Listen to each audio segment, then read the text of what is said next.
it's a very personal thing, on a very personal level. You can almost reach out and touch it, and it's very inviting to an artist. It's not like an untouchable Clear Channel type of organization where, you're cast out. You're in. If you're in Houston, and probably if you're on the road and coming through Houston, you're probably more than invited to come to the studio. So it's just a great place to get your music out there, and I think it's a great place to be a music listener as well. Listen for his music and other local artists here on KPFT. Hey y'all, I'm Anna Lamare. KPFT has been a supporter of my music since day one, and I'm grateful to be a part of this family. Thank you for helping spread independent local music.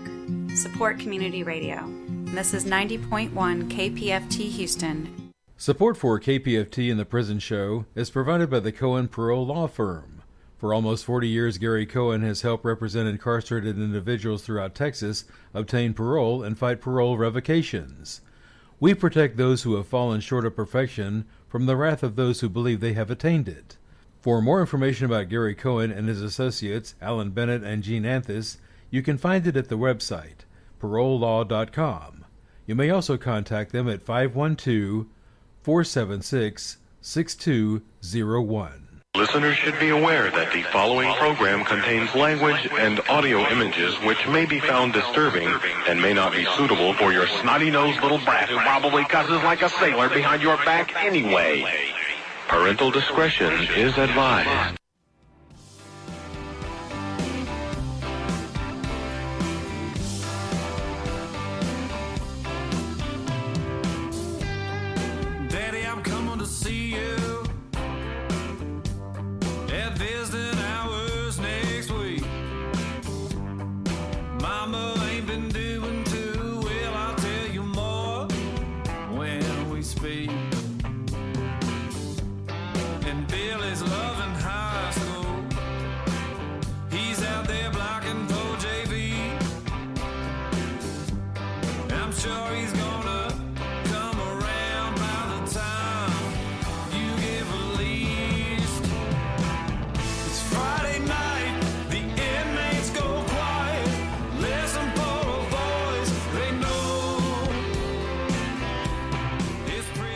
It's time to holler down the pipe chase and rattle them bars, because we're going to do a prison show for you right here at beautiful old, historic old, exciting new KPFT Houston, from the heart of Montrose, where we all hope tomorrow will be a better day.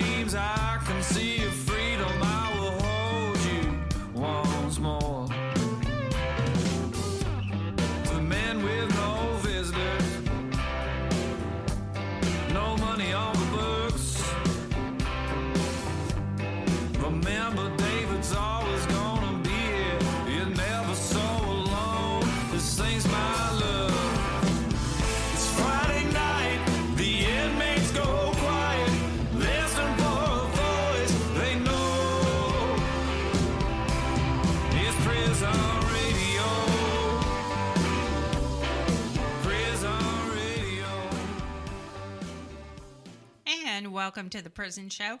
Today is June the 28th, Friday, June the 28th, last Friday in June. And you know what July brings? July brings another spend for e-com.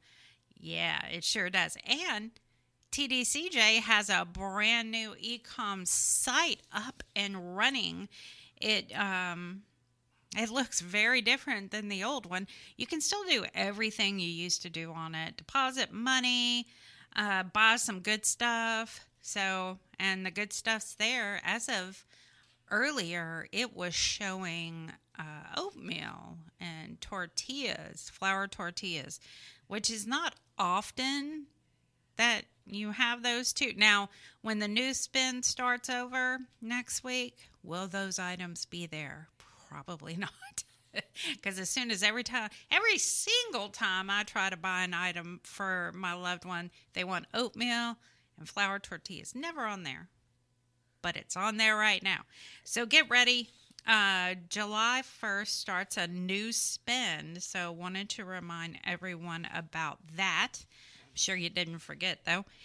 And tomorrow, the prison show will be at the TDCJ Summit representing. I did put a post out on Facebook earlier that if you have any thing that you need brought to their attention, if we have a long list, I know several organizations will be there talking about the heat. We definitely will be there too talking. I'm going to be talking about the quality of food, the amount of food. It's across the board. People aren't getting fed. I mean, if they get fed, it's like a little spoonful, and most of the people we hear from are grown men, and they're having issues.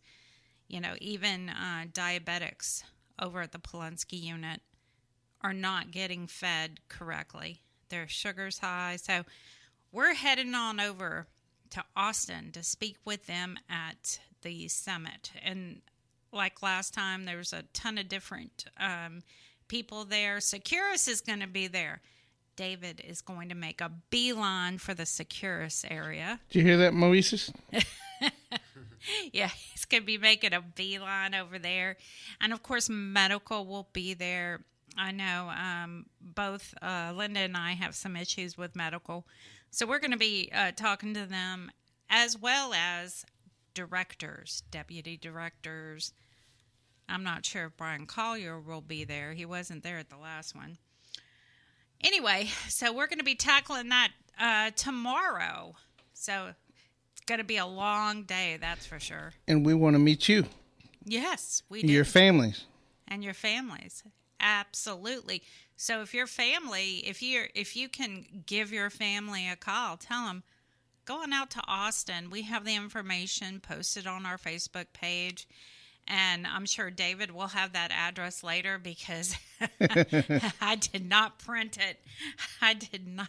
I was shooting Linda over a bunch of stuff to print because I didn't have access to a printer today. I think it's already on my map.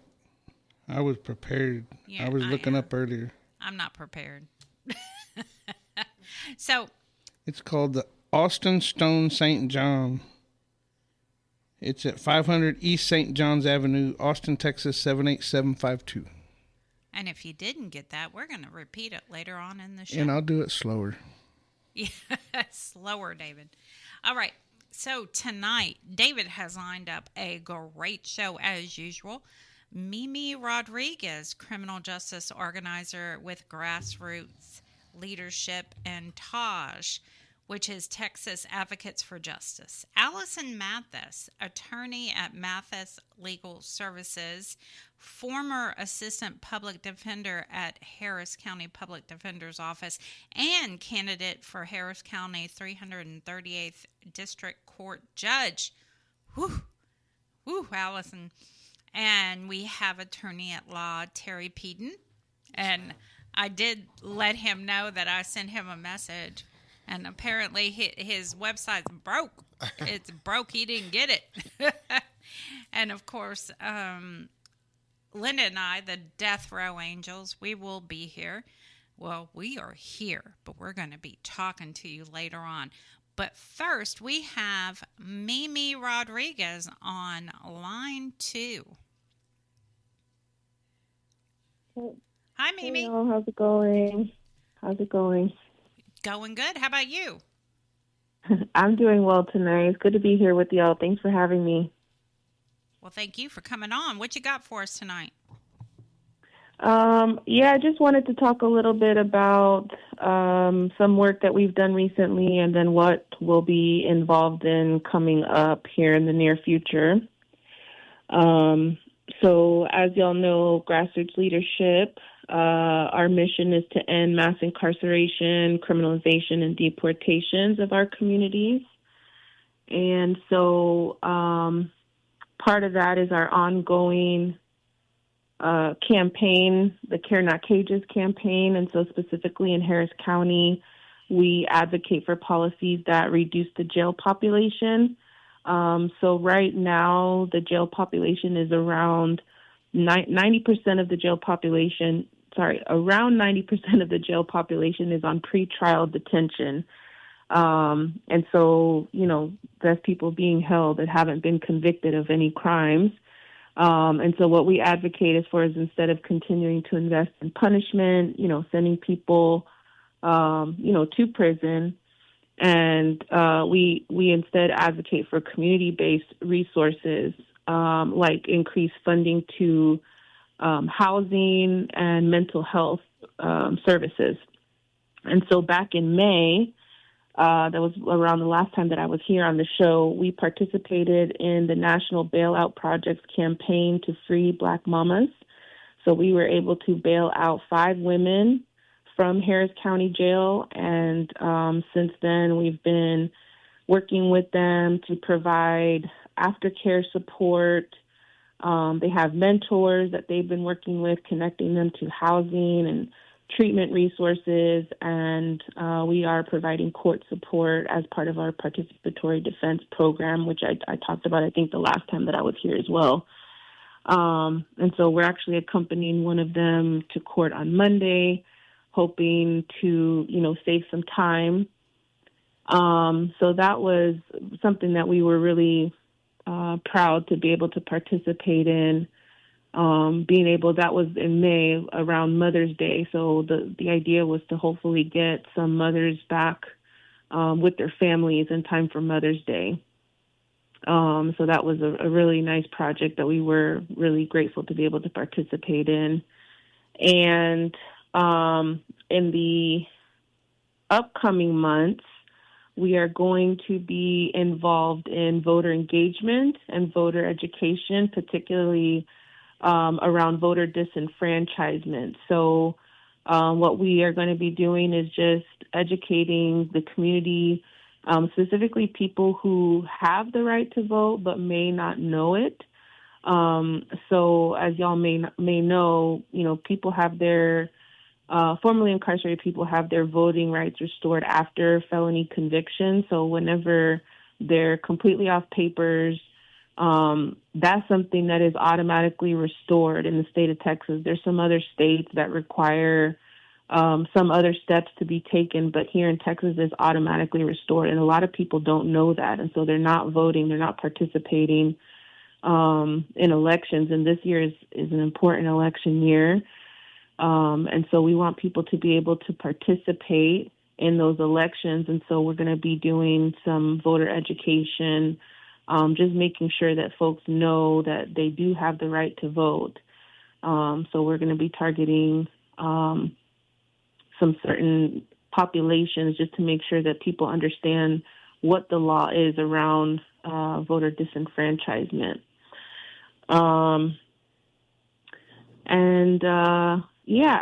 I guess I thought I had more for that tonight, but that's all I have. Do y'all have any questions about anything? I definitely have. When you speak about the not knowing you had the right to vote, I actually printed out an article that it says, could Donald Trump's felony conviction help expand voting rights for Texans convicted of felonies? Have you heard anything about that? I think what it could definitely do is help people understand, what it can absolutely open the conversation, because right now, not a lot of people, it's not something that is in people's minds right now. So I think it could definitely open the conversation so that, people are going to have a lot of questions, right? Because he has, the convictions, right? And so once people understand that they can vote, right? So there's a lot of, the funny question is around him running for president, and that's a completely different thing. But that's the thing that people don't understand. There's been a lot of misinformation because there was a lawsuit. I forget the woman's name, and I'm drawing a blank, but there was a woman there was a lawsuit where she was convicted for voter fraud. Mm-hmm. But what happened was that she was on parole. And that's why, that they kind of put like a scare into people, where people are now, confused about what the law is. But as long as people are not on parole or any kind of probation, they've served the time that is required, people's right to vote is automatically restored. And so that is the information that we want people to know, is that once they are completely off papers and all of that is settled, their voting rights is automatically restored. They don't have to get permission from anyone. It's just something that's the way the law works here in the state of Texas. And so I'm hoping that at least that, since people have questions, that is something that it can kind of, like I said, open the conversation for us to be able to inform people, give them the right information, because what happens is when there's misinformation, then people don't show up at the polls because they don't know. They're scared of, what the consequences might be. Voter fraud can be really intimidating, especially when you have, lawsuits and things that are in the media about people going to prison for voter fraud, right? And that's not the information that we want people to know. We want them to have the correct information. So that's what we'll be doing, is just having those conversations with people so that they have access to the correct information. We'll be able to work with people so that we can confirm, their voter eligibility status, so that people know 100% if they are eligible to vote, get them registered to vote, and then hopefully get them to show up at the polls. Absolutely. That's important. Crystal Mason, that was her name. Thank you. Yes. Yeah, her conviction was overturned. I think she registered to vote. She got the registration. Yeah. Well, I registered to vote. Whenever I went down to get a driver's license, they asked me, they said, "Would you like to register to vote?" I said, "Well, can I?" And they said, "Sure." And they typed it in, and I got her voter registration sent to me. And Ray Hill said, "Don't you dare vote." And I said, "Well, they gave me the voter registration." He said, "Yeah, but you're still on paper." So wait till you're off paper, then you go vote all you want. He said that. Right. Ray Hill said that there was, in 1985, they had a Citizens Restoration Act that gave all the felons, ex-offenders, the right to vote as long as they were not on paper. So we get our rights restored to us once we get off paper. Well, we appreciate that information, Mimi. A lot of people, there was a lot of conversation regarding that. We appreciate you bringing that this evening, and we look forward to you coming back. What's a good address that people can write to you? Yep, I have that for you. So Texas Advocates for Justice, or TAJ, T-A-J, and that is P.O. Box 88235 in Houston, Texas. Zip code is 77288. All right. Thank you very much, and you have a great evening and a great weekend. Thank you. You as well. Thanks for having me. Thank you. Bye-bye. Okay, now we have Allison. Allison is on line 1. How you doing, Allison? I'm doing great. How are you? Doing good. It's hot outside. I know, that's for sure. I'm sure it's hot inside, too, in a lot of the units where we're broadcasting. Yeah, I bet you it is. So Allison is the attorney at Mathis Legal Services, and she is running for Harris County 338th District Judge.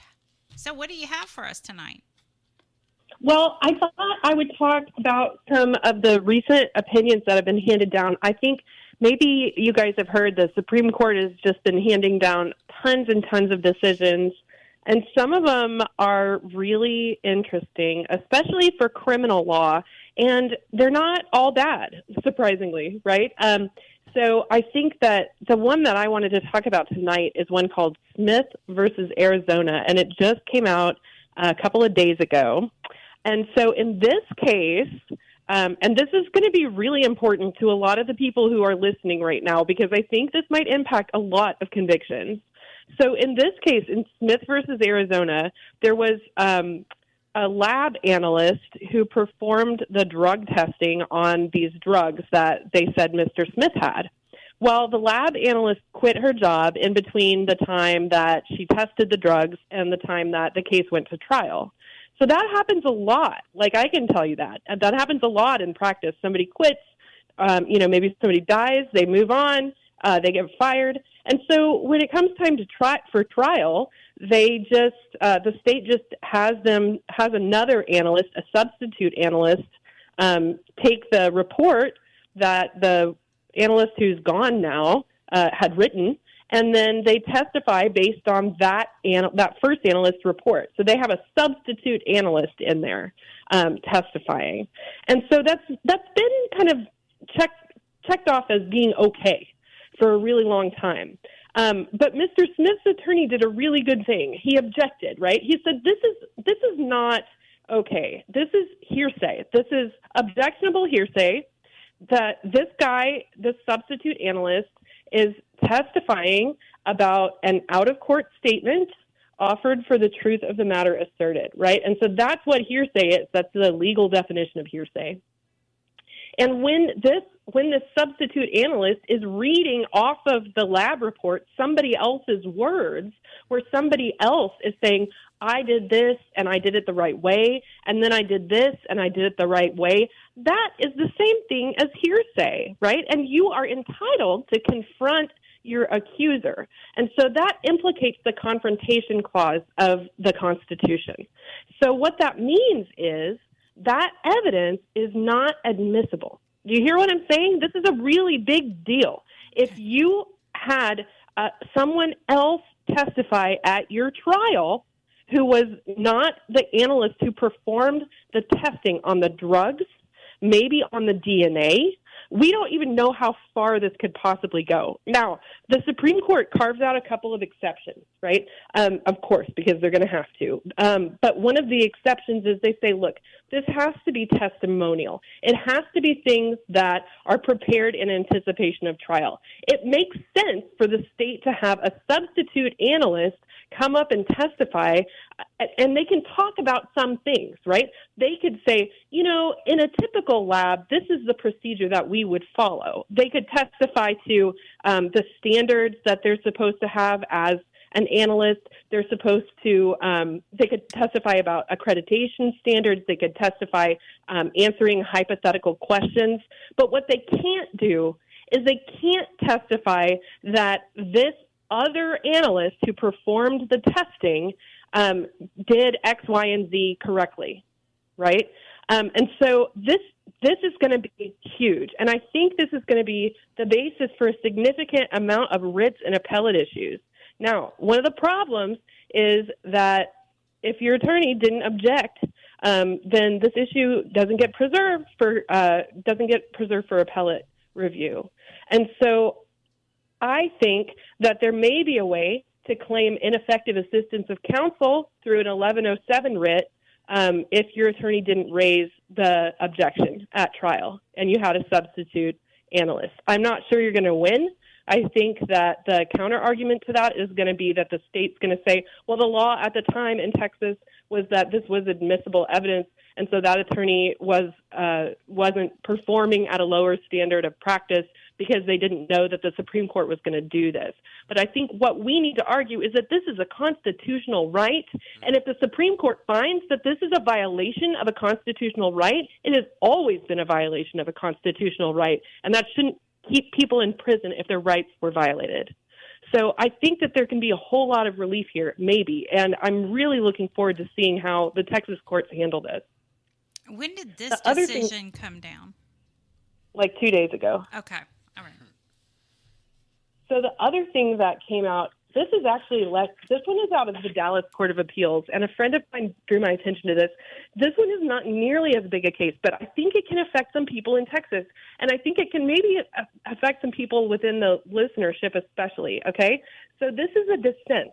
This isn't even the opinion. This isn't even what, and so this case is called Allen versus Texas, and here's the Court of Appeals number 0523000476CR.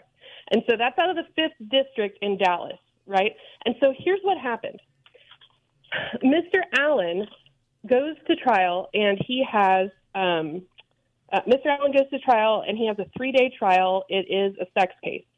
And, you know, I'm just telling you, as a trial attorney, as an appellate attorney, it is rare for me to have a sex case that went to trial and not have at least a couple of appellate issues, right? There's usually something that happened that, you kind of look at cross-eyed.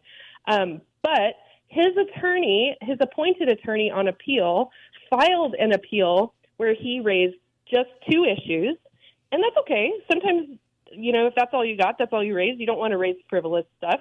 But he raised one issue was that the definition of reasonable doubt was included in the jury charge, and he felt like that was reversible error. And the other issue was that there wasn't a transfer order included in the court's records, and he felt like that was a jurisdictional violation. So here's the thing. That sounds like maybe those are okay arguments, but they're not, because the court has already ruled on those arguments a whole bunch of times. Now, it's okay for attorneys to say, hey, court, we think that you have made a mistake, and we want you to reconsider the way that you've ruled on this law before. But what this attorney was doing was filing the same brief into every case that he was appointed. So he was filing these 2 issues into every case he was appointed for the last 10 years. Oh, my God. So he's taking these court appointments, and then he's submitting these briefs, and the Court of Appeals keeps coming down saying, look, we already decided this. You filed this in 75 other cases that in front of us. Stop doing it. So they ruled against him again in this case. But one of the justices wrote a dissent. And what her dissent said was, look, this is not just bad business, right? This is not just a not great brief. This was Justice Goldstein. This was actually something that divested people of their rights, right? This prevented people from getting a meaningful review of their trial because this guy was just throwing in these frivolous claims. And so she said, I would have actually found that these arguments were frivolous, and I would have struck the brief, and I would have required that attorney to file a different brief or have the trial court appoint a new lawyer. So I think, it sounds like in the dissent, it sounds like she's going to report this lawyer to the bar for an ethics violation for filing frivolous briefs. So I think one of the things that, if this has happened to you, if you look through your appellate record and you see that your lawyer, because one of the things in the dissent actually says, this is not the only lawyer who's doing this. So if you look through an opinion that was issued in your case, if you look through the brief that your appellate attorney filed, and you see that they raised arguments that make no sense, that don't apply to your case at all, that are just frivolous, I think you might consider filing an ineffective assistance of counsel writ against them and citing this dissent. Well, I'm sorry, Allison, we got to wrap it up, but you just gave us a lot of great information. Good stuff. A lot of good stuff. Can we get an address where people can write to you? Sure. 4801 Woodway Drive, Suite 300 West, Houston 77056. Well, we appreciate you, Allison. Thank you. Thank you so much. And we look forward. All right. I love you guys. Love you too. And we look forward to having you back on. All right. I'll talk to you soon. Bye. Bye-bye. All right. And now, of course, we have Terry Peden. He's actually in the studio. How you doing? Doing good. How y'all doing? Doing splendid. So what you got for us tonight? Yes, ma'am. So tonight, I just want to talk to the guys. I want to, first and foremost, say thank you to the Prison Show for the opportunity and for all the listeners out there. I want to speak to the guys and gals that have an FI1 vote, or any type of FI. I don't care if it's an FI-18. We'll take those too, right? Absolutely. Right. So anybody with an FI1 or any type of FI, as well as other people who can envision the day where they get that paper. So close your eyes right now and see it. Smell that paper that has that FI1 with your name on it, right? And I want to talk to y'all a little bit about mindset leading up to release and also once you get out.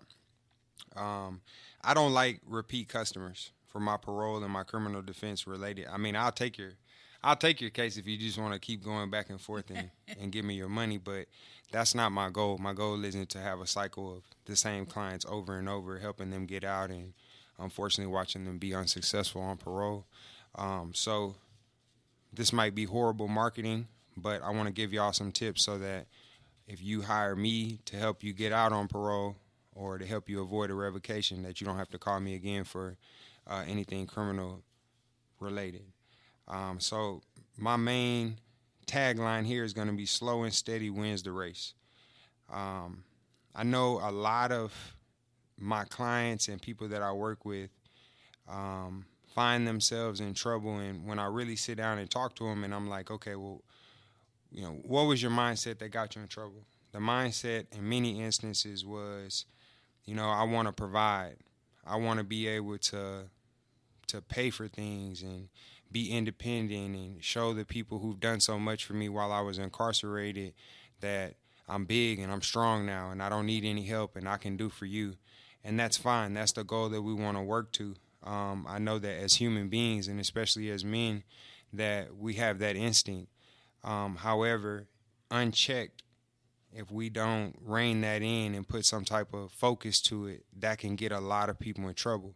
And I know a lot of people who had, who were honest and admirable in having that mindset and acting on that instinct. But again, unchecked has messed a lot of people off. So how can we handle this urge to want to provide and want to be independent and take care of those that we love and we cherish? How can we exercise that constructively, right? So first and foremost, I just want to say this. We, and I'm saying we as a person who has loved ones who are incarcerated, and just a member of the community, right? Someone who's rooting for y'all. We're more proud of you working at a fast food restaurant and being responsible and taking your time and staying committed to your goals step by step, day by day, piece by piece, opposed to you get out, now we're back in front of the store, we're doing X, Y, and Z, we're ripping and running and taking all of these risks and chances that inevitably lead us to the same thing. And it helps me make a great argument that you love your family, you want to take care of your children and your mama and all of this and that, but ultimately you can't. It makes it a lot more difficult for you to be that provider and to be that man that you're willing to risk it all for to be, right? So, again, we're more proud of you taking the slow route opposed to feeling like you have to rush. We don't feel that way.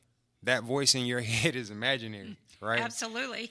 And people people on the outside who are working for y'all advancement, we want y'all to understand that, you know, from a family perspective and also from a community support perspective. We need you. I was an educator, a teacher for 6 years. Man, these kids need y'all. Y'all feel like, oh, my kids need me and I want to raise them. And I went in when they were 2 and now they're 15 and blah, blah, blah, blah, blah. It's true. They do need you. But they don't need you to get out and then hit a quick U-turn in 2 or 3 years. And then now you're looking at your grandkids from inside out, you know. So they need you. The world needs you. And dang it, I need you too. So the moral of the story, again, is take your time. Slow and steady wins the race. I'm talking to myself here as well as I'm talking to each one of the listeners. Be patient with yourself. Be kind to yourself. And constructively, what can we do? So I say start planning from the inside out, right? Get right, first and foremost. I mean, I'm not here to direct anybody's religious or anybody's religious views. You know, that's your business. That's between you and what you believe in, but get straight with that. Whatever that force is for you. I believe in God, so I just call it God. Get right with God and ask him, hey, what's my purpose? What's my gift? What's my duty to the world? Because I feel like those same things are at the core of, again, a lot of guys who I know you're not a bad person, but you're making bad decisions. You know what I mean? And those decisions are, when we get down there in that courtroom, they ain't trying to hear too much of all of that. That might help you for mitigation purposes, but we're not trying to mitigate. We're trying to avoid all of that, you know? In terms of, right, so first and foremost, figure out, meditate on that. Y'all got some time down there, right? So think about it, you know? Exercise that time and figure out that purpose. In terms of setting goals for release, think big, but also think practical, right? Slow and steady. We're not trying to be in a 100-meter race. I've started running distance races, so in the process of running my first marathon and a 15K race, that's 13.1 miles. I have to run my pace. You know, I ran it with just say 10, not 10, about 6 or 7 of my friends. And if one of them was even 1 or 30 seconds faster a mile, and we're going to run 13 miles, I can't try to keep up with them. I have to run my race at my pace, and I'll get there at my time, just as successful as they did when we crossed the line and we all get our little, field day medallion or whatever. Why y'all doing 13? Why? That's a bad number. 13.1? Yeah. That's a 0.1 on there, so it kind of rounds it. It doesn't keep them at that unlucky number. But yeah, think big and also think practical. So organize your resources, right? In terms of action steps, organize your resources. It's a lot of resources out here. Some of y'all who've been gone for a minute, the world has changed, and it's a lot of great people, just like the individuals here at the prison show and those who come on this show often, who are doing the work, but you got to seek them out as well, right? You have to make yourself known to them. Be humble, be proactive. A lot of y'all come from good homes, just like I do, where y'all had resources and y'all had parents who had a little bit of some who could, it wasn't like you were in survival mode. Well, whenever you get out, don't get out and then start telling people what you don't want them to do for you. If they're there to help you, that's a blessing. Take that. I've seen a lot of guys reject the help, run out here in the streets, do a bunch of unnecessary stuff, and then come back and say, I want to do this and that for my mama and my kids. What? Accept the help. When mom wanted to let you stay there, you didn't want to. You wanted to run and go hang out with the girlfriend and do all of this and that, and now you got parole knocking on the door because the girlfriend got mad and she wants you out. Or your mama was going to take you in the first place. Take your tail over there and sit with mama for a minute, or wherever those resources may be. I'm just saying, don't feel as though, again, I need to do all of this and that to show people how big and how strong and much of a man or woman I am. Just take your time with it. You'll be able to show that, and we appreciate it by watching you just simply live a good life and do your best to do the right things. Nobody listening to this show is dumb, arguably, maybe, me too, right? But we ain't dumb, so right and wrong. Just do your best to do right, and I think that'll carry you a long way. In terms of, again, on that point, I wrote it here and I put it in all caps. Man, poverty is no longer cool. There's a lot of people in prison that just because they wanted to fit in or felt like I need to portray a certain image, man, that's played out, in terms of, again, how do we locate those resources? Google. I ain't saying who got a cell phone, but if you're down there, you might happen to have a cell phone. We'll use it to find something good that can help you whenever you get out. And once for the conventional listeners, once you do get out, use Google. Ask your family members to Google things. For example, if you live in Houston, Google reentry resources Houston. It's going to be a whole plethora of phone numbers, contacts, emails, locations, addresses. Make yourself known to these people. Go get in their faces. If they have an address like the reentry network program on Lockwood here in Houston, or Miss Rosie's place in Houston as well, her reentry program, go down there and put yourself in these people's faces the same way we put ourselves in front of other people's faces, maybe for not the best reasons in the world. You know what I mean? You have to be proactive and make it a point that they know you and they know that you're serious about trying to get the help. A couple more points just to kind of wrap things up. Lastly, and I feel like this is extremely important, this is something that I do within my packets, and I put it there, and I love to see the guys actually take the time to complete this section of my materials. But organize your time in conjunction with your goals. So before you get out, you should already have a 1 month plan, a 3 month plan, a 6 month plan, and a set of goals that go with it. It doesn't make you a failure if you don't hit the 3 month goals at 3 months. Keep working, but take your time. Don't try to jump. I'm going to get out and just go straight to being a solo entrepreneur and make all the money in the world. Man, you might have to go get a job at the gas station and do that humbly and do your best and be grateful for the opportunity and slowly build yourself up. Okay, now I can get an LLC. Now I can pay for trade school. Now I can start a payment plan on doing this. Now I can go get a bank account. Like that. This is real life. This is how things work in real life. It doesn't just, all right, I'm going to go get a 50 slab and start hustling. You know what I mean? Like, we know where that's going to get us. So, again, line things up in terms of that plan and stick to it. Remind yourself, tape it to your mirror every day when you're getting up, brushing your teeth. Write those goals on the mirror. And just in closing, you know, it's all of our goal to help y'all out. And I just, as bad as y'all want to help and provide, we want to do that. Your family wants to be the recipient of that love that you have to give them. We just don't want to see y'all do things out of order, you know, that could put you in a perilous position and in a place. Jail isn't cool no more. It's played out. It's no more stripes to get from going to jail. The young listeners, hear me clear. You know, look at some of the older gentlemen. Older gentlemen, look at the younger gentlemen. Like, this is it. Let's get out and stay out. And yeah, that's all I got. I don't want to just keep rapping. Thank you for your time. God bless y'all. That's a lot, Terry. You did really good. Thank you. Absolutely. Yep. You made up our 2 minutes we were behind. But every time you come on, man, you bring a lot of information. Thank you. So I really appreciate it. We appreciate y'all.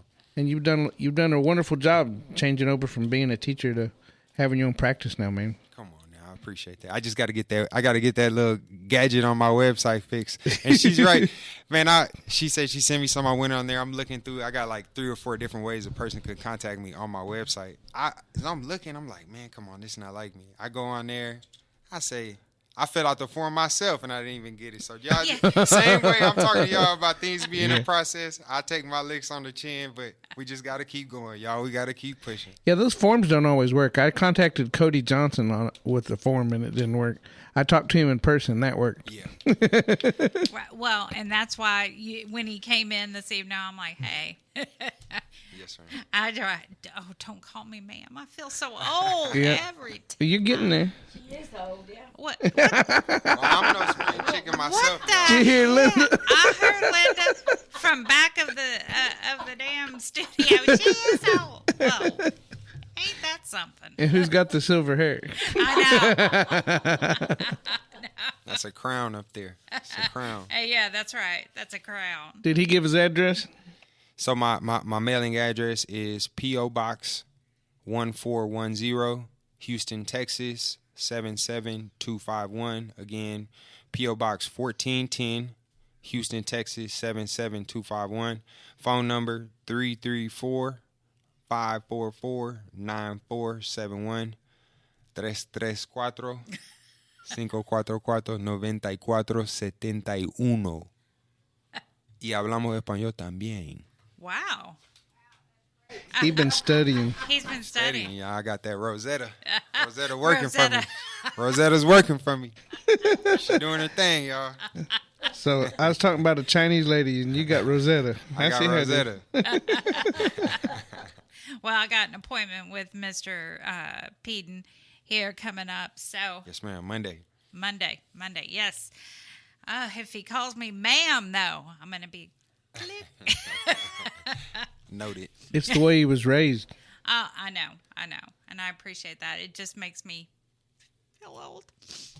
Now, I wanted to remind everyone before we swing into our segment, remember, they are required, according to the heat directive, to provide water at all times, ice, and it should be replenished on a regular, as-needed basis, fans, and cold showers or cool showers, additional cool showers, and a respite area if it's over 90 degrees, which it's been over 90 degrees. That's not you definitely need to remember those things that they, according to their policy, and we're going to be bringing that up to them tomorrow, I can assure you. So, Linda, are you ready?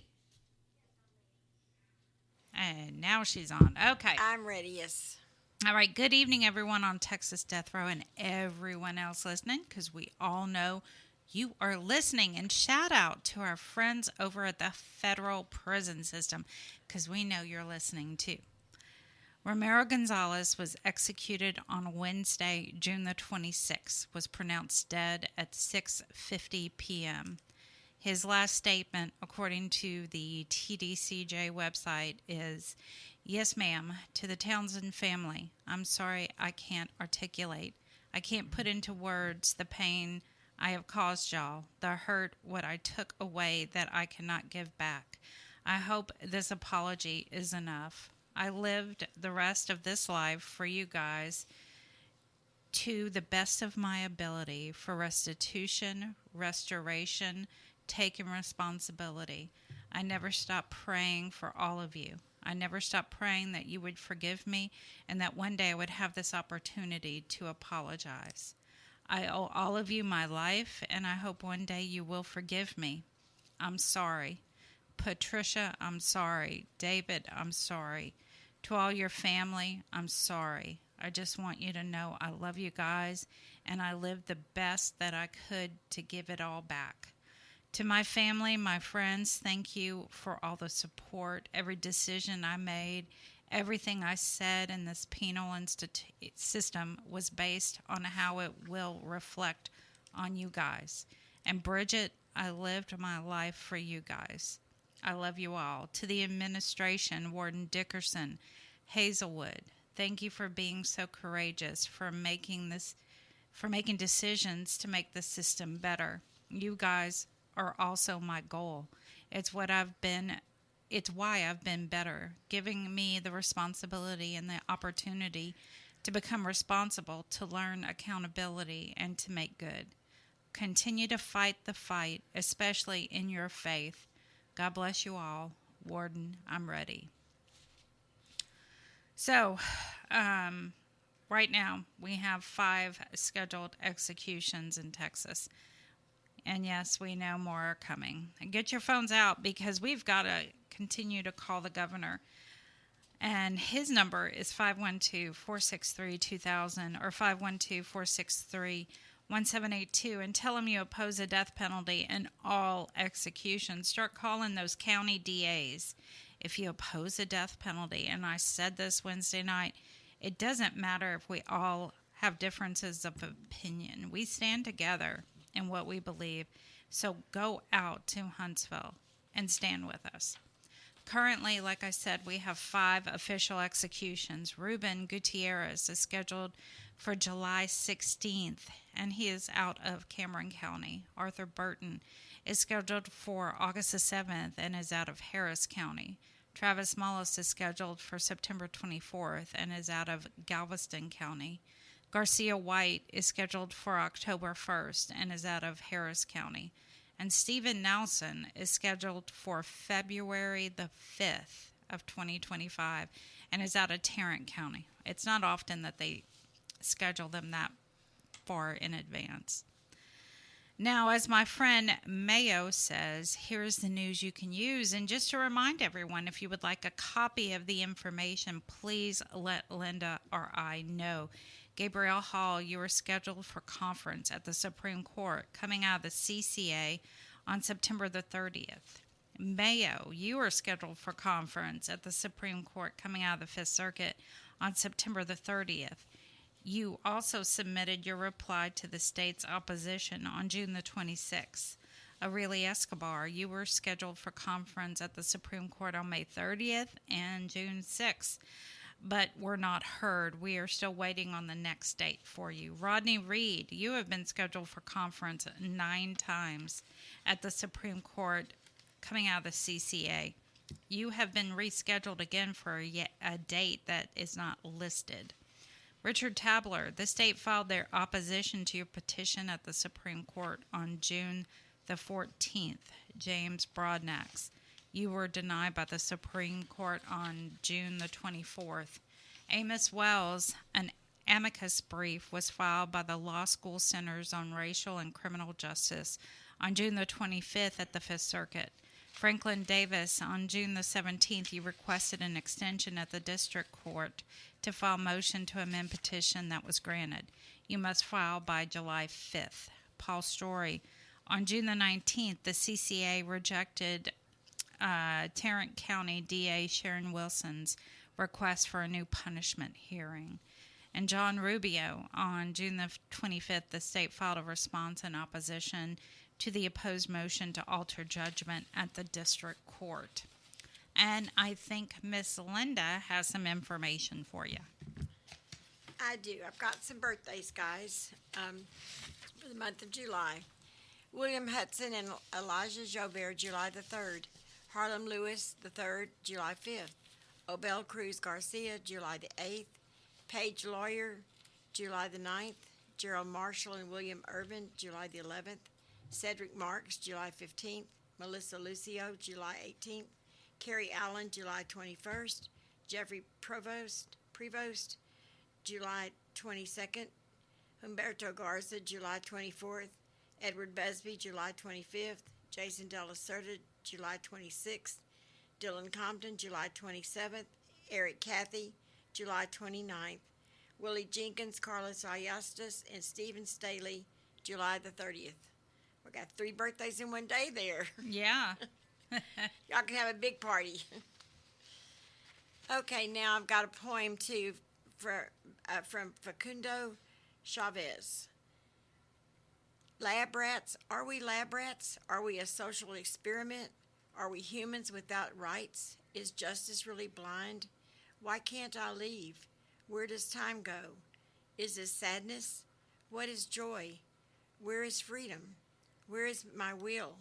Has anyone met loyalty? When do the scales balance out? How does the word pain hurt?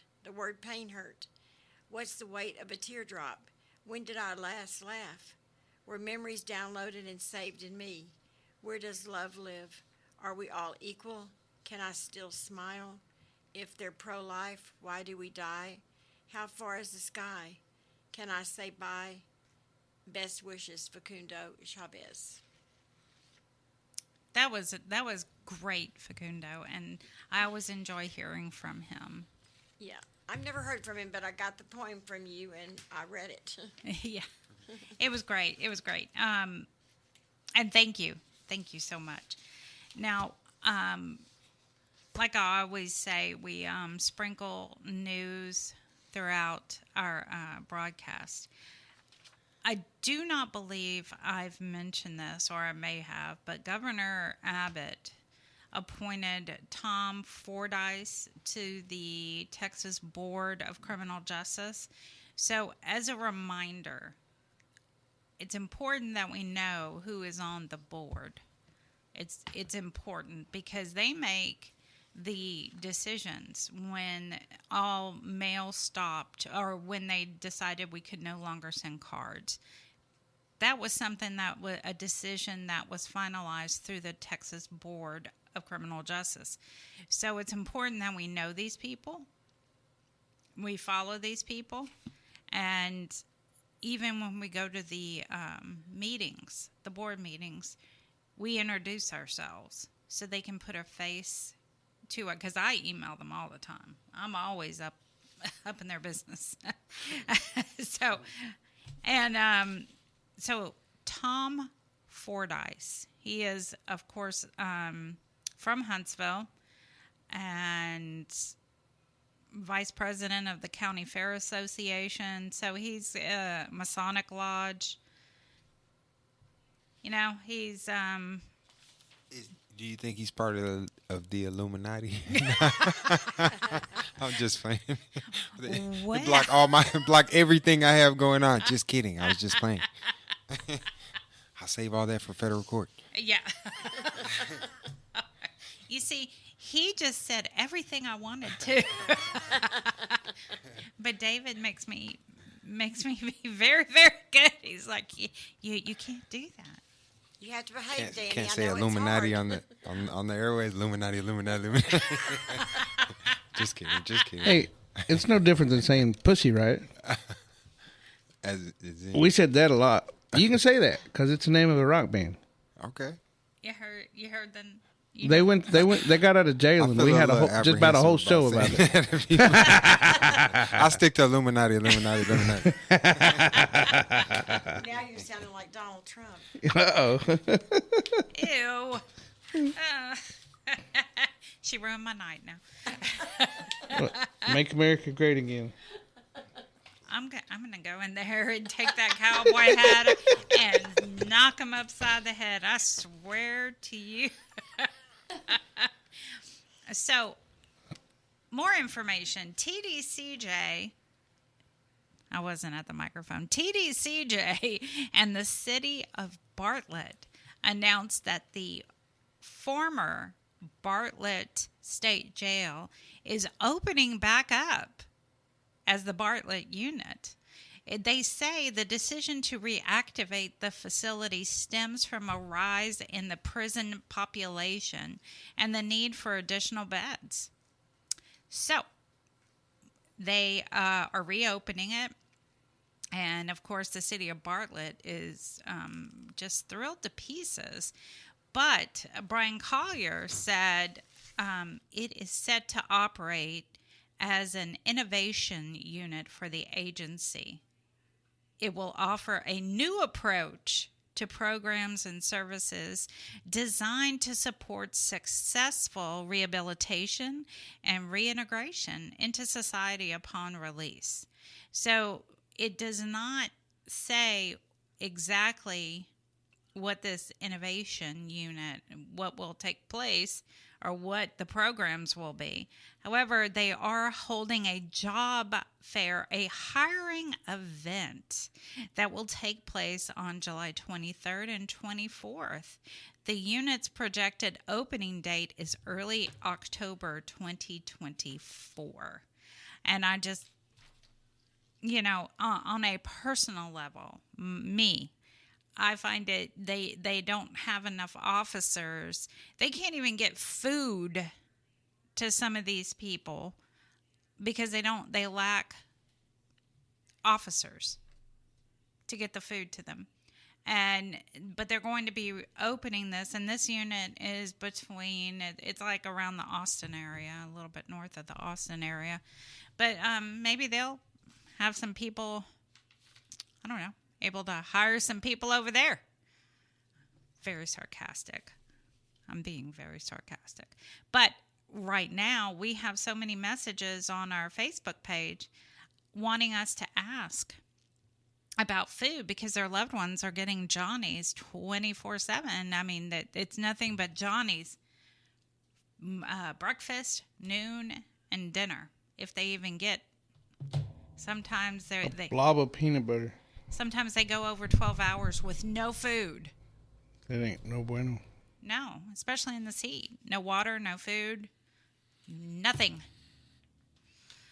But the Bartlett unit will be opening. Will it be AC? I don't know. It used to be a state jail, so I doubt it. It's an innovation unit, David. Ooh, so maybe they're going to install it. Maybe we'll ask tomorrow. Oh, I plan on it. That's what I plan on it. I got it right here. Cool. You want to listen to Charlie and the Regrets? Why not?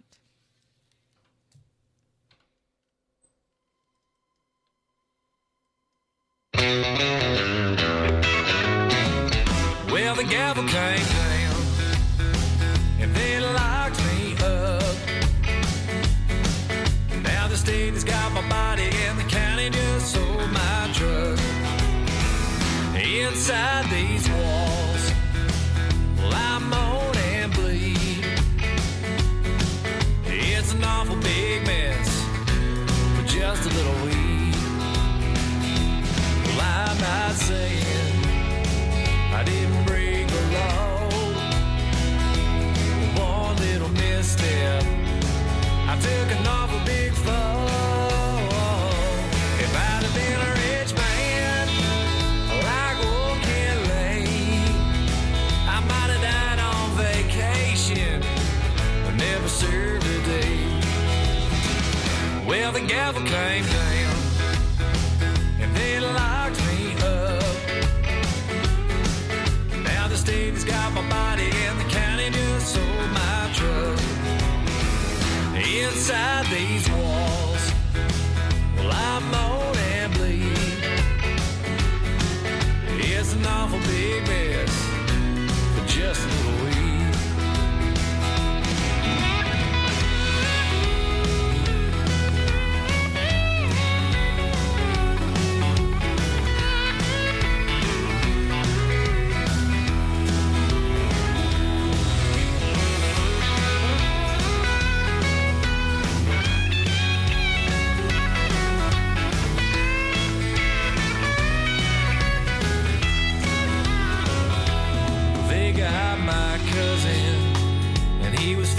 time. So we put on a wire, traded his troubles for mine. I should have been suspicious when he had cash to pay. Now my cousin's on probation, and I got 700 days. Well, the gavel came down, and they locked me up. Now the state has got my body, and the county just sold my truck. Inside these walls, well, I'm moan and bleed. It's an awful big mess for just a little weed. I'm in some awful big trouble for just a little weed.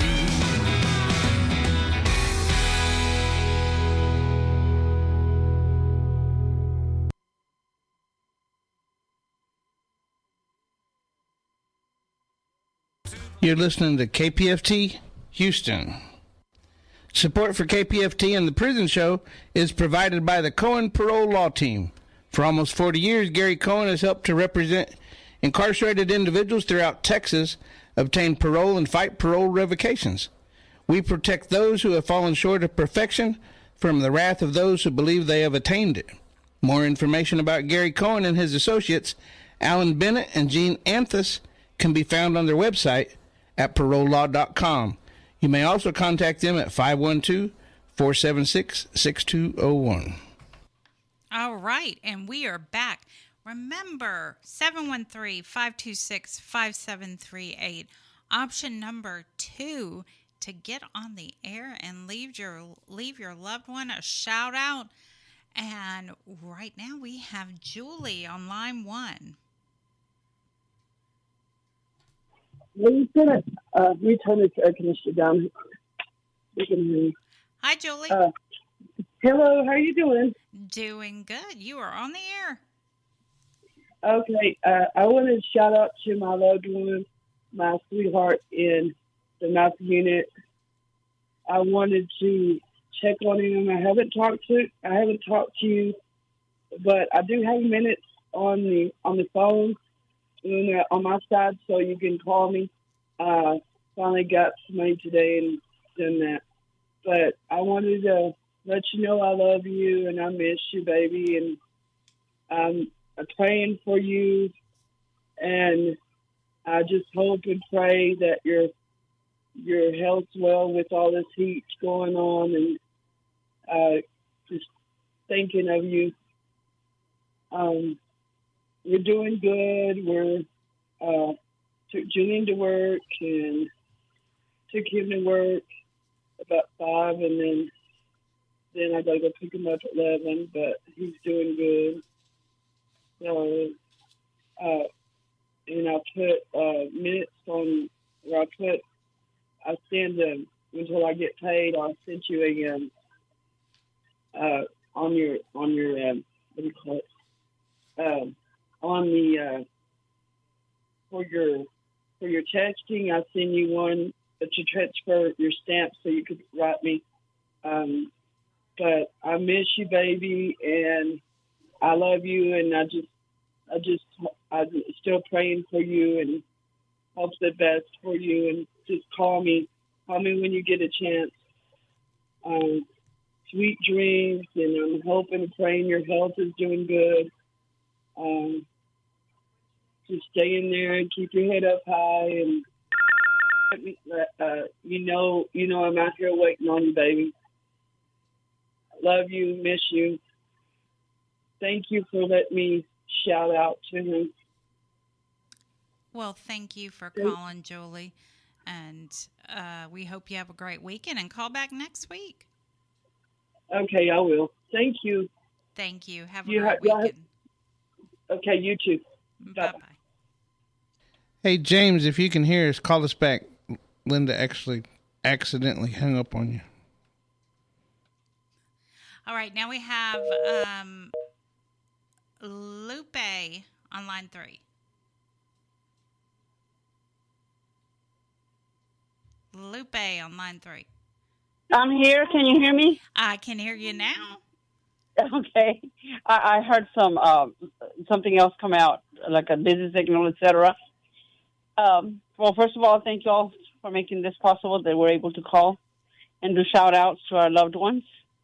And my shout out is to Isidro de la Cruz, and he's in the Polanski unit. I just wanted to do the shout out, say hi, and just wanted to let you know that everybody's fine, everybody in the family is fine. And also to let you know, Isidro, that I have you in my prayers every day, you and your family. And I have to say that you keep us in your prayers.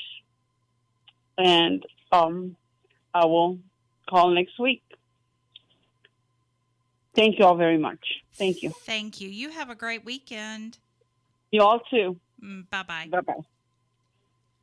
Okay, now we have James on line 2. Hi, James.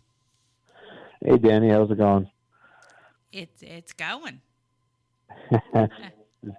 This is from my old man, Paul DeVoe, Polanski unit. Oh, hey. Call and say. Hey, James.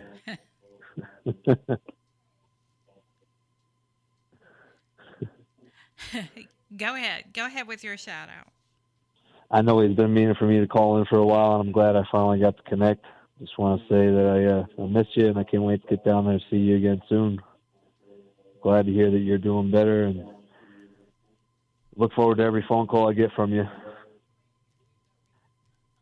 Well, that is so sweet, James, and we look forward to having you back down. We can all get together again. Absolutely. I look forward to it as well. And keep your head up, Dad. I love you, and I'll see you again soon, hopefully. Have a great weekend, James. You too, all. Bye-bye. All right. Now we have Lydia. Lydia? Hi, Lydia. Lydia? Yes, this is Lydia. Okay, go ahead with your shout out. Oh, I'm already on? You are already on.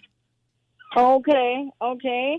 I just want to tell my son that I didn't realize that when he called me, it was close to 8 o'clock.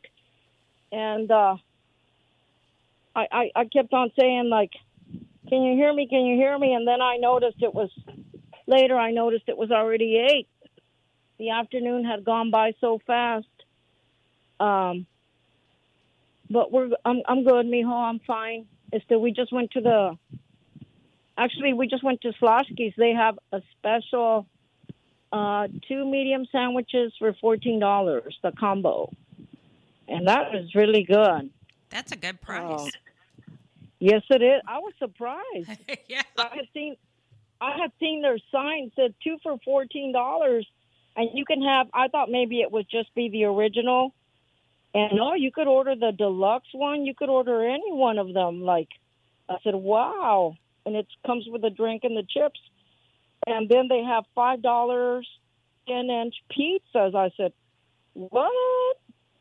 It's very competitive here. It's very competitive here in the Valley, Danny. I mean, there's restaurants left and right here. I mean, you can choose and pick. Just depends on your pocket where you want to go. And I wasn't really hungry, like, to go to a restaurant. Sloshki's is just right down the street from us, so we ended up going there. But it was really good. They have good sandwiches. They do. Yeah, they have good sandwiches. They're usually just so expensive. But thank you. I'm going to have to look into that over here. Yeah, they are expensive. And I was surprised. I said, do you all have that 2 for $14? The girl says, yes. And I said, okay, let me have 2 of them. I thought it was just the original, but no, you can order any one of them. So check it out over there in Houston somewhere. But we're good, mijito. You see, I already spread some love. There's some food. It's always about food. Is there? And what else was there? I didn't speak to Tia early, and those ladies never did come by here. And I did speak to Anthony. He's good. He was out in the back. So I'm sure he's going to have to check with the people he has to check with before he goes to that program. hopefully he will do good between now and then, mijo. And it's still a beautiful night. It's somewhat windy, but it's a beautiful night, mijo. It's really nice. So give me a buzz tomorrow. I love you, mijo, and you take care. And my saludos to all the guys, to Jeff, to Rudy, to Juan, Eric, Blaine, Ruben, Artie, Annabelle, Mark, Roderick. Who am I missing? Mark, Roderick, Moises. I'm missing Moy. How does Blaine's mother say his name? Mayo. May. I call him Moises. Okay. So you guys have a good night, and I'll be talking to you tomorrow, God willing. Okay, mijo? Good night. I love you, mijo. Bye, Danny. Bye, Linda. Thanks for all you do. Dave and every one of you. Have a good night. Get some rest. You too, Lydia. Okay. Have a great weekend. Bye, Lydia. All right. Now we have Annalisa.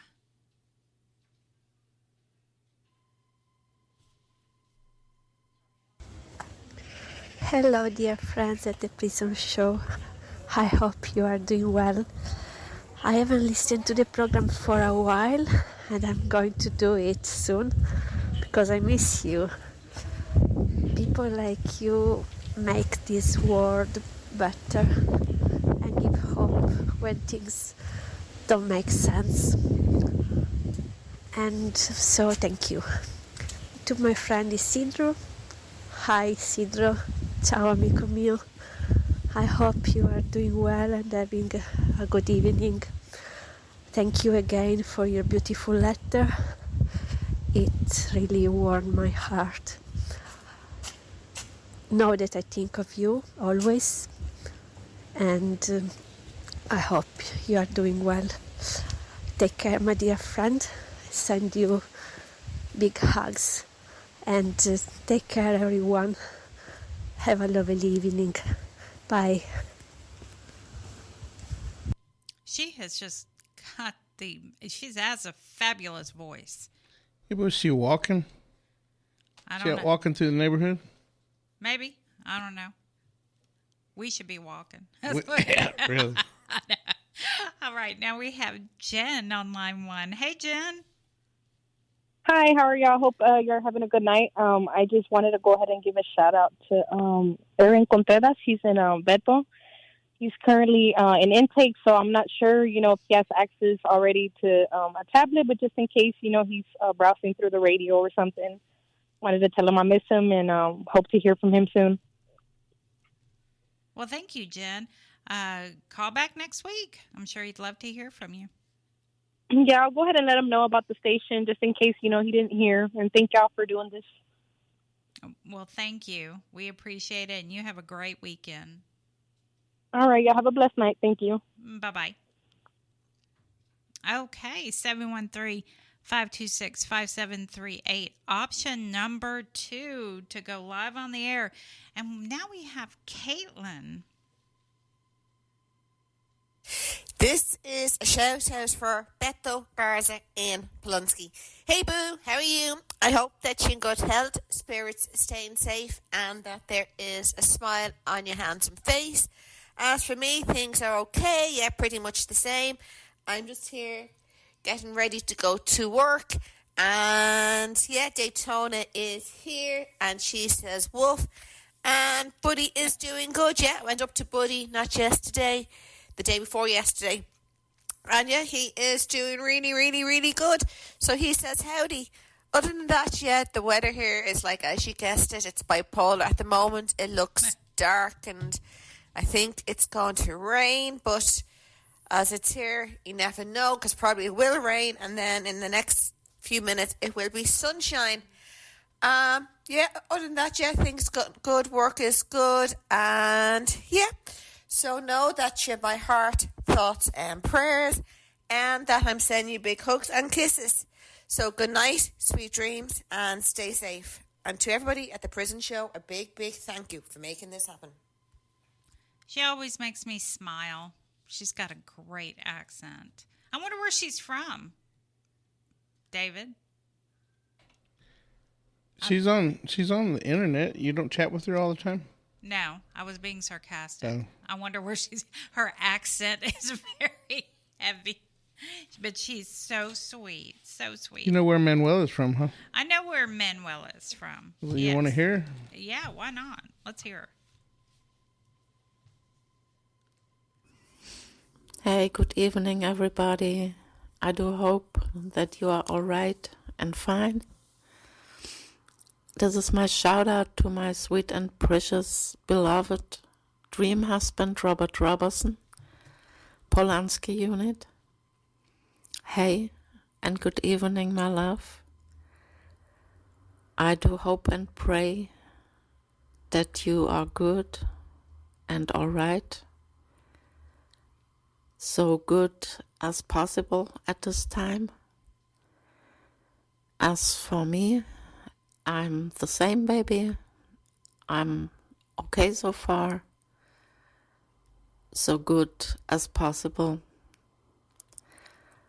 I miss you, my love. I need you. I want you and I love you with all of my heart. With all the power of my heart. And you are always on my mind and in my heart, in my thoughts, and of course in my prayers, baby. I tried to answer your messages, but it was not possible because I think Securus is going to weekend a little bit too early and was not willing to let me write to you. But I will try it again, baby. So you know that I'm alive, that I'm okay, and that I don't forget you. Baby, I would never leave you, let you down, give up on you. All my prayers are with you, baby. And our dear and almighty God may send us our big special miracle and answer all our prayers and petitions. That's all I want at this time. This time is my only wish, that my husband will be free. That's all I want. Anything else, it's time later. But now all my prayers are for you, baby. And I love you so much, more than you ever can imagine, baby. You are my world and my life, and you was a gift from our Lord. And it was the best whatever could happen to me. This is my husband, and I love you. More than I can say, baby. I miss you. I would like to see your face, your smile. I miss your jokes. I miss your voice.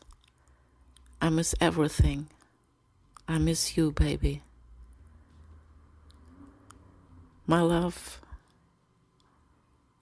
I will never leave you, let you down, or give up on you. Never, ever. You are my husband until my last breath, and I will stay with you and by your side, always and forever. This is what I want you to know. Well, baby, good night. Sweet and blessed dreams to you. Talk to you later. I love you, and I miss you. Good night, baby. All right. Manuela has a great voice also. Love hearing from all of them. Mike, well, maybe not Mike. Behave.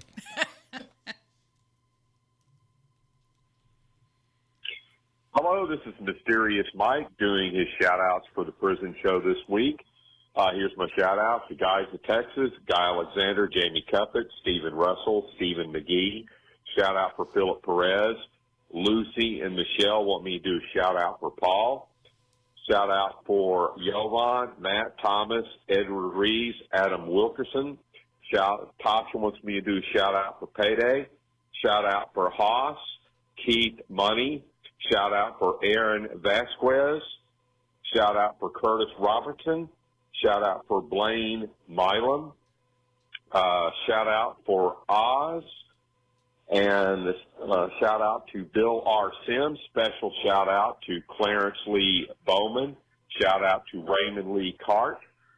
And I'd like to do a shout-out for Kinky Friedman. Rest in peace. He was a great musician. Shout-out to Jocelyn. May you rest in peace.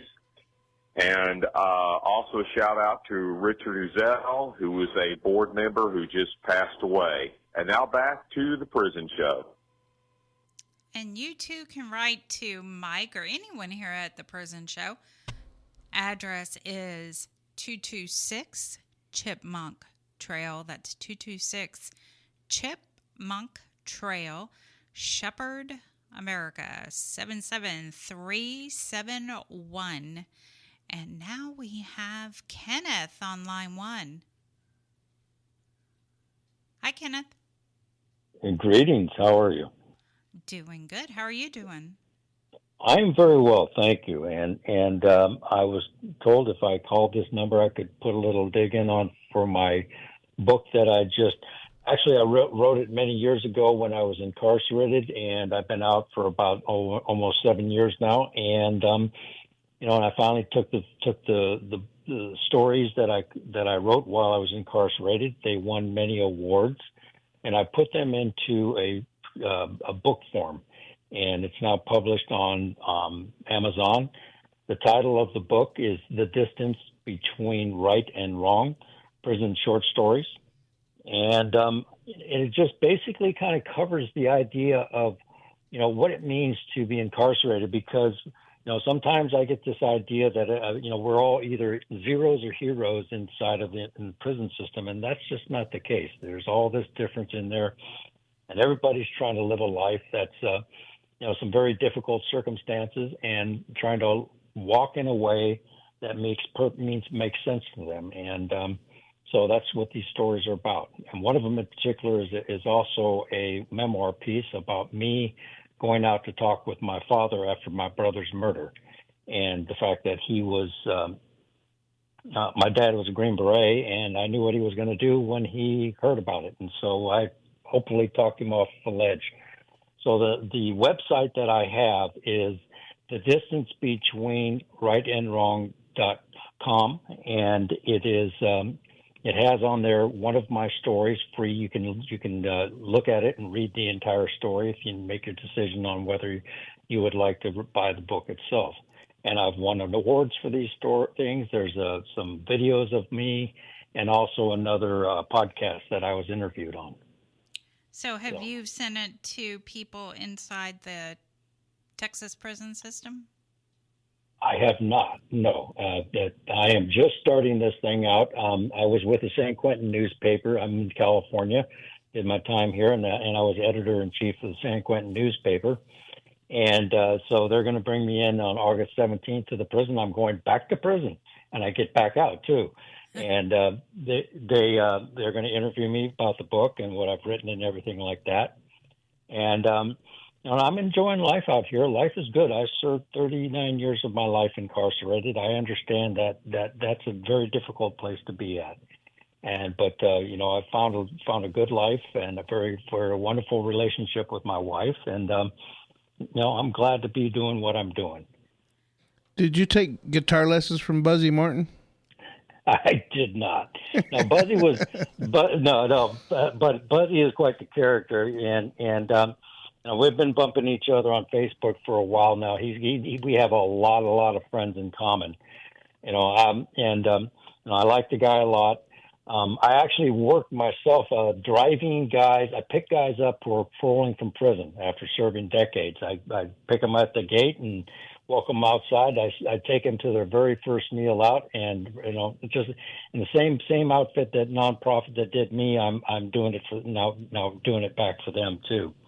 And so yeah, I did and I had a good good life inside of there. Very involved in sobriety. I'm now 43 years clean and sober, and and I know that the world out here it moves at a different pace and everything like that. So when these guys come out the gate, I can welcome them out and really give them a clear understanding of what life is going to be like for them coming out of there. So that's cool. Did you meet your wife on the inside? No, we were both part of a 12-step program. I don't talk about, don't mix that up. And we're 13th stepping. Yeah. Well, we did kind of yes and no. I mean, I have 43 years. She has 37 years, and so, I've got 17. Congratulations, sir. And we met on a Zoom meeting because, when COVID hit, everything went to Zoom. And by the way, I was just on a meeting tonight, and it wasn't a meeting. It was talking about how sobriety got into the prison system, and it came through San Quentin. And so I may be coming to Texas here in the near future to speak. So so I certainly will keep you informed on that particular That'll be line cool. there too. Yeah, I was telling Danny I got in trouble for posting your thing on Facebook. I don't know what Facebook's problem is. I had to appeal it. Well, I thank you, but I don't understand it either. Well, I posted it on my personal page, and I posted it on the prison show, and they got me both times, so I'm not sure what. Really? Yeah, they said that I was posting false information trying to get more likes, and I'm like, why would I do that? I mean, that doesn't make. Yeah. No, all it does is send you to the website that I got, and if you want to buy the book, there's a way to go to the Amazon from that. Now, just to make sure, so are you pre-approved for the Texas prison system? You're pretty sure that it can get inside? Are the stories something in the prison? I don't know. I don't see why they would not allow it in. But we question a lot of the things that they don't allow in. I did a pretty good job of understanding the process of incarceration, and my argument. I'll tell you, I've spoken at Huntsville myself. Okay. And I got. Yeah, there was a conference in Houston, and after the conference, we all drove up to Huntsville, and I got to speak at a meeting up there, and that was fantastic, and I loved it. So I don't know why they would want it, and I have a number of prison guards that are personal friends of mine, and including the retired warden of San Quentin, and she's reading it, so. So none of them have wrote back and said you're not going to that you shouldn't be writing that. So I'm going to presume that it's worth worth publishing in there. I mean it's not necessarily a Christian or of any denomination or any idea like that, but it is very much about dealing with and addressing the issues of what's fair and what is really. A life worth living while incarcerated, and some of the guys got, they kind of walk a different line. One of the stories is about a fellow who is dying in prison, and he goes to a hospice unit in the prison there. And, and he deals with some situations in there, and my wife is a retired English teacher, and she loves it to death. And then, as I said, the other ones, one of them is about a boxing match at San Quentin, and the guy, is up and coming, is against the old bruiser, and he comes up against the situation and seeing how he has to deal with his own morals and everything like that. A number of these, there's a national prison writing contest called Pen America. And if some of your guys from Texas down there, they won a lot of awards and kind of got me jealous about that because, you know, they were beating me out on a number of times when I submitted my stories. So I got issue with them. And if they ever get, you know, if I ever can get a hold of them, I want to point a finger at them and say, thank you, you know, good luck. You know, you did a good job. Because I know I've read their stories and it's really, you know, this is a great opportunity for people to express themselves out of the prison system there. Well, that's a real gift. We appreciate you calling in, Kenneth. And the name of your book is The Distance Between Right and Wrong. Prison short stories. Right. Thank you so much. Well, thank you, Kenneth, and we hope you call back again. I'd be happy to. You both take care. Bye-bye. You too. Bye-bye. And we also have Freddie online, too. What's going on, guys? Let me get this sandwich down my throat. I'm just barely eating. Let me shout out my boy, James Dudley over there in Wallace Pack and really everybody in behind bars and women, everybody. Man, life is good. Making a comeback, bouncing back, happy, healthy now. Thank God.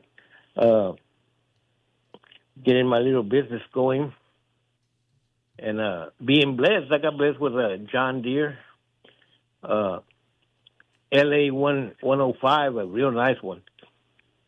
And started to mow yards too, so everything's getting good out here, man. And you guys can be out here too, man, so do what I did. Be free while you're in there, man. Be free while you're in there. I had to make some adjustments. I'm back in Bay City, and I got a lot of family here, but I had to learn to love them from a distance. They can't come over and tell me stuff. I told them, I said, man, I love y'all, man, but you're going to have to stay away from me. I don't want none of that. So they are really upset, but they ain't showed up, and thank God for that. So I'm saying that to tell you guys, man, change the environment. Go to church, find people that know something and know somebody that's not the same crowd doing drinking and drugging, and they'll put you up in a place where you can get a job or you can get something going for yourself and learn something from people, man. It's been working for me very, very well, so I recommend that. Well, that's about all, guys. Y'all be good, man.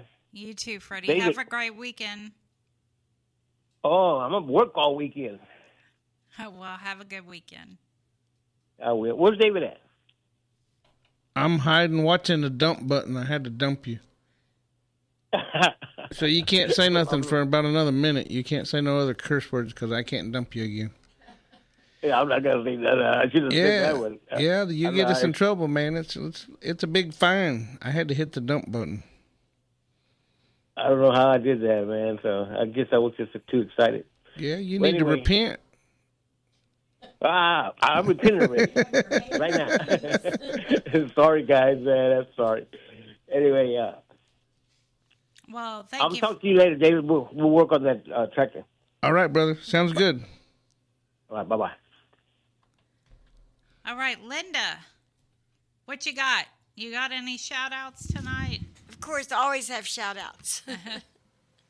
All right, I want to say some shout-outs to Joel White, Michael Moyers, Thomas Miller L., Paul DeVoe, William Owen Sr., Jaime Cole, Franklin Davis, Will Spear, Cedric Marks, Robert Satterfield, Robert Solis, Lucky Ward, Ronald Haskell, William Hudson, Juan Balderas, Blaine Milam, Paul Story, Walter Sorto, Robert Roberson, Britt Ripkowski, Charles Hill, Dwayne Buck, Tyrone Williams, Kenneth Decker, Curtis Robertson, Stephen Curry, Eugene Broxton, Marcus Drury, Troy Glover, Bill Sims, Paper Cup at Estelle Unit, and Midget Titan at the Estelle Unit, Gregory Allen at the Dieball Unit, Jedediah Reed at the Luther Unit, and then Iron Thunderhorse. Talk to you later. And Iron, I'm going to come see you. I had to register you today, though, so they have to accept me, and then we'll come see you, okay? Thank you. Bye. Okay, now I'm going to do my shout-outs in a second, but just to give you a little bit of what we're seeing on our Facebook page that they're requesting us to discuss tomorrow. We have the conditions of Plain State and why have they been getting Johnnies for months. Yeah, we're seeing the months for Johnnies at a few of the units. McConnell unit is serving spoiled food along with the Estelle High Security. They've had that issue for a while now. The Wynn unit, no water and ice, and we are seeing that at so many units. Every single unit that I'm in contact with has no water and no ice. The Beto unit, no Johnnies for everyone. So what we're being told is some units or some people are getting Johnnies, they run out and they leave and they don't come back. How nice. So my shout outs, and tell your people to leave messages, and if we can, we'll address it tomorrow. So my shout outs, my best friend Farron. Hey Farron. Rodrigo, Eugene Broxton, T, King Big Head, Blaine, Mayo, Toot Driver, Leroy, Michael Ferguson, Larry at the Huntsville Unit, and someone wrote something on our Facebook page about the visitation at the Huntsville Unit, that it needs to be reinstated. It has, according to everyone from the warden on up, that since the fire they did not have regular visitation, but according to policy they are supposed to move those over to contact visit. So that has been taken care of according to the warden and on up. So that should be okay now. Kenneth Decker, Joel White, Leo Willis, Joe Don, and Chucky and Jay from the Wynn Unit, Rexalicious at the Ellis Unit, CJ, Paper Cup and Midget Titan, and Leo Willis. Are you listening? I have that case. It is that Allison mentioned earlier. The number, you got your pen? Okay, you should have your pen. 0523004766CR. It's out of the Dallas district. So 0523004766CR. And of course, I'll send it to you too, just in case. All right, now we have Gloria on line 1. Hey, Gloria. Hey, how y'all doing? Doing good. How are you? I love the picture that you put up of you and Spider. Which one? You and yeah, that I just saw it. I do not like the photo that you snagged from Niski of Joy and I looking. We look horrible in that picture. Oh well, sorry. We just busted out laughing. We were like, really? Really, Niski? You had to post that, and Gloria, you went and snagged it? Well, next time, look better. Oh, well. Thank you, Gloria. I want to give a few shout-outs if I can figure out where I am here. Let's see. First of all, Big White. Oh, my God. That's just about knocked my socks off. I hate to hear this. He said you were ready, but I have a feeling that your mother has a very different opinion. So, anyway, I tell you, these dates just keep on coming. I wanted to say hey to Thomas Miller L. I'm trying to get my act together so I can come visit you. I think my health issues are dealt with, so I will be seeing you sometime this month. Wanted to say hello to Robert Robertson. I'm glad that your case is getting as much publicity as it is, and I hope it does something and lets people know that, they need to take you, that there was no crime, so you shouldn't be imprisoned. Anthony Pierce.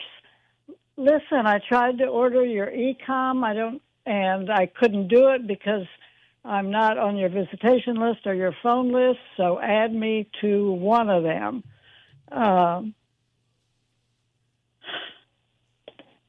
T, I can't thank you enough for what you wrote about Ramiro. It was absolutely beautiful. And I want to ask you if it's okay if we put it in the Workers' World newspaper alongside of the article that I'm going to write about Ramiro. Because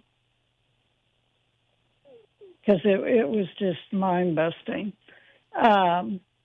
Eugene Broxton, hello. Tony Ford, good to talk to you.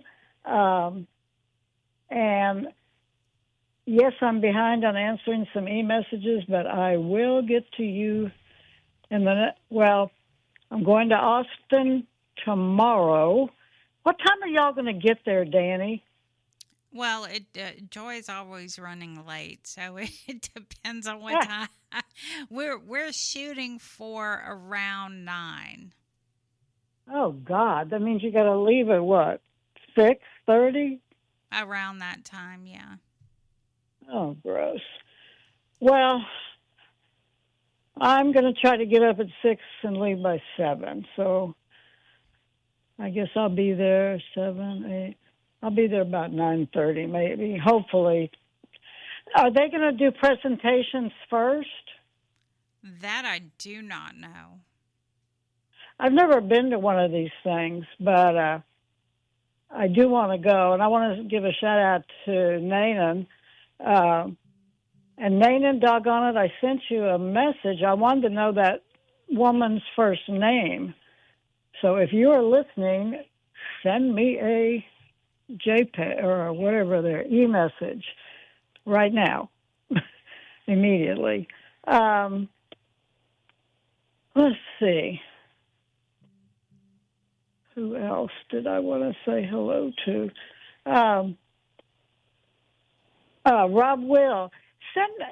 Send me a couple of names of people that you think my friend who's quite the revolutionary activist could write to on death row so that they'd have something in common. And I don't know if there's a lot of people waiting to get on. Can I read what T wrote about Ramiro? Do I have time? Yeah, go ahead. Okay, it's not real long. He said, I am sick, sad, and downright disgusted that another friend is no more, another smile gone that kept us all smiling. When the news came that he was no more, I thought about it. He was so over the... and he's telling me, I know God isn't your cup of tea, but it certainly was his. He was so over the top with his Bible talk that we would sometimes argue. Once I snapped at him, damn, bro, is that all you ever talk about? And he said, nope, we can talk about baseball if you want. And he wasn't lying. God was his first love, but baseball was his second, specifically the Astros. He could name every player, their history, and most of their stats. He was one damn good artist, too. His ink work was so realistic you'd mistake it for a photograph. If he wasn't drawing Jesus or some part of him, he was drawing pictures of baseball players making spectacular plays. We entered the faith-based program together. He was so excited when he learned we had made it. We're in there, T, he said, all beside himself with joy. Yeah, we are, aren't we? I told him. I'm telling you, man, he said, The whole world is going to know about us now. People are going to know that we're not who we're made out to be. He was being serious and hopeful, but we were not always serious at the same time. T exclaimed, feigning surprise. Is that why you're going? I'm going for the food. Oh, my gosh, why did I say that? I'll never forget that look he gave me. It was one of those don't be playing with God look that he hit me with. He really did go on to make lots of friends around the world, and people came to know and love him for who he was.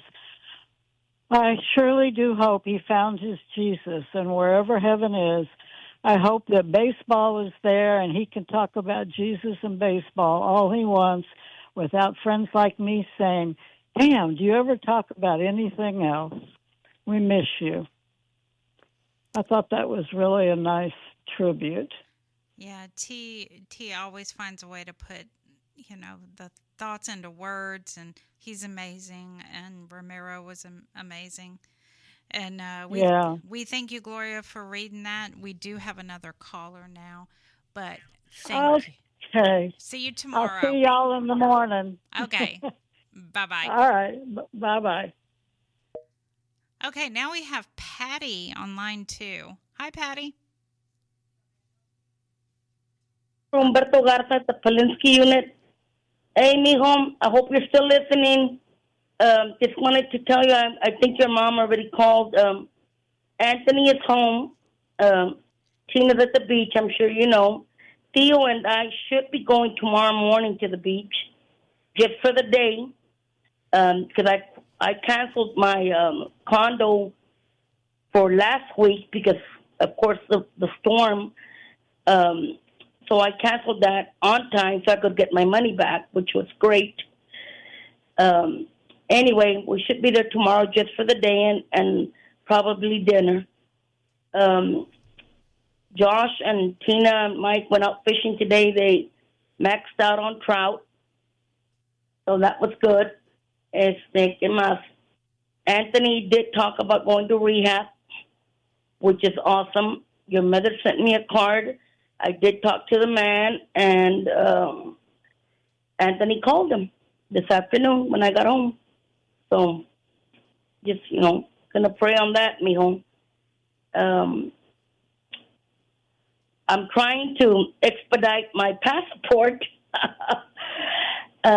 because Hap was going to Los Cabos on the 7th. I was talking to her right now, and she asked about you. Her and her mother said hi, and they hope you're doing good. Frank Galvan is down here right now.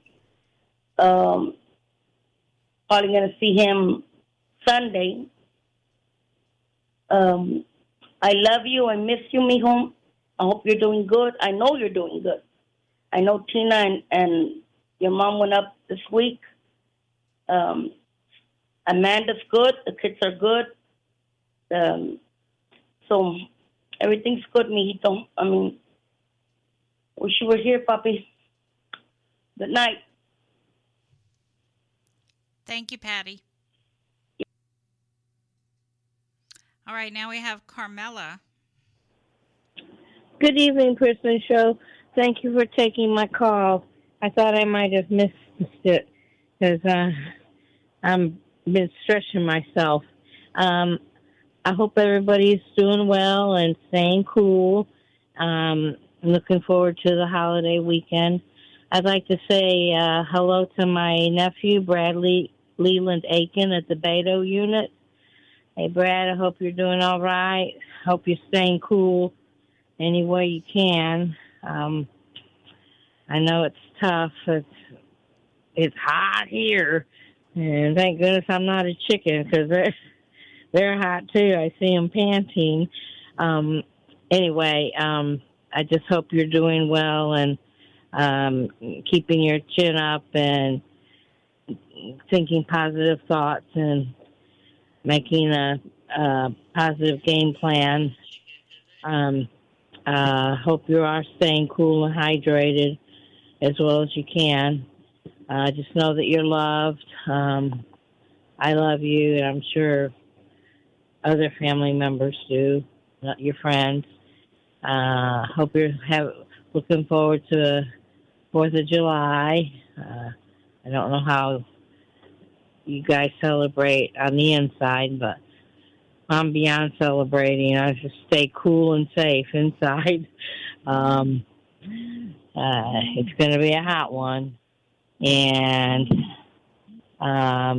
just know you're loved. I'm real tired tonight. I've been holding the fort down for the family. They're on vacation, so it's a jaw.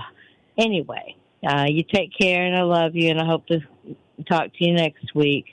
My next shout out is to Alexis Andrews at the Bell County Jail.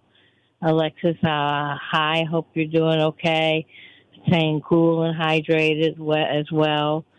I don't know how hot it is there, but I almost can't stand it, especially working with the chickens. Like I said, the family is on vacation, and I have a new admiration for Jonah and Daniel and Father David, what they do. But all the chickens are still alive, and Max and Daisy and Coy are still alive, and they're due back, I think, Tuesday. I missed their call this morning, and I need to transfer my text to email, looking to see if I have Father David's email, because I got long-winded on my text. But hope you're doing good. Keep your chin up, and I know you'll do well, and hope to see you soon. And my final shout out, other than other inmates at all the units, are Marcus Mullins at the Holiday Unit. Hi, Marcus. Hope you're doing okay. Trying to say well. Anyway, I'm brain dead. My brain is fried from the heat. Hope you're doing all right. Staying cool and healthy as you can. Hope things are progressing for you as well. And I hope everybody has a good 4th of July, even though you're not totally free. You're a lot freer than a lot of other countries. So keep that in mind. And just know that you're loved and thought about. And hope to talk to you next week. Have a blessed week. And thank you, Prison Show, for all you do. Traveling Grace back to your home tonight. And please stay cool and hydrated. All right. Thank you for taking my call. Thank you. Have a great welcome. weekend. Bye-bye. You too. Goodbye. Okay, now as a reminder, what did we talk about at the beginning? We talked about the heat directive. By policy, they are required to provide you water at all times. Ice must also be provided and replenished on a regular as-needed basis. Fans, showers, additional showers, when possible, with lowered water temperatures. And, of course, the respite areas. If the unit is over 90 degrees, incarcerated individuals can request this 24 hours a day, 7 days a week. That is according to their heat directive policy. And do you have a lot of people that go there? That what? Go get respite? No, hardly anyone. Yeah, we always went to the library or went to the chapel or something like that. Right, a lot of people don't have... In population. Yeah, a lot of people in population, they're not given the...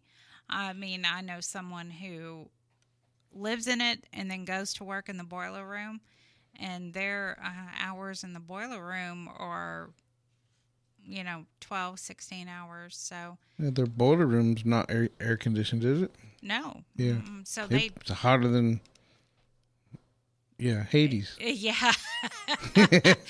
Let's see what it's hotter than. Yeah, so they're pretty much, I mean, he lives in it. The chow hall's not air conditioned. No. So he's pretty much out of luck, you know. Yeah. Well, whenever we got off work, we'd go to the library, we'd go to the chapel or something, but they had that room over there that they always said was for respite, but they always never had a guard to let you go over there. Well, that's the problem at most units right now. There's never anyone to let them go. And then they're doing some staging. Like when they leave the chow hall, they stage them and make them wait for 45 minutes with all these people just, clumped together. Right. Which is, Everybody just hanging out in the day room waiting to go to chow? No, after chow. Where they got to hang out at after chow? In the day room before they can go to their house? No, before they can leave the chow hall area. Wow. Yeah. She's trying to figure out how to get to... Oh, I was like, what? Yeah. Her phone's talking to her. She's trying to figure out how to go to Austin, I guess. Oh, okay. So, and I wanted to remind people of that, and also new e-com. Woohoo. Starts next week. So, tell your people. People. We're telling you, the new e-com. It's a $70 spend, and now they have oatmeal and flour tortillas on it. Probably won't last that long, but they've got it. Wow. So it's been a good show, and we'll see all your family members that you're calling and texting and whatever, letting them know that we're going to be there in Austin. And you heard Linda, she's getting directions. She's ready. I'm ready to go. Oh, yeah. I told Dee Dee I might go camp out somewhere. It's a 3.5 hour drive, 3 hours and 20 minutes or something or another drive from my house. Yeah, So. it's about that for Joy and I are going. I think Jenny is going to go too. And how long you got to drive tonight? About 45 minutes. Yeah. So I got a 70-mile drive home. Yeah, it's going to be a lot of driving. So. But we're doing it for... Well, I get to ride a Harley, so I'm not complaining. It's going to be hot tomorrow. And there's no respite. There's no respite. No. So, look, it's been a great show, and we appreciate you guys tuning in. You guys try and stay just as cool as you can. I know it's really hard, but wet your shirt and let it dry. Wet it again and let it dry, or get you a cooling towel, whatever you can do.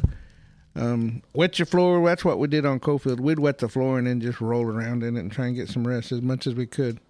But just stay tuned, because we're going to have DJ Rico in the house with the Housetonians, and we're going to go out with Charlie and the Regrets.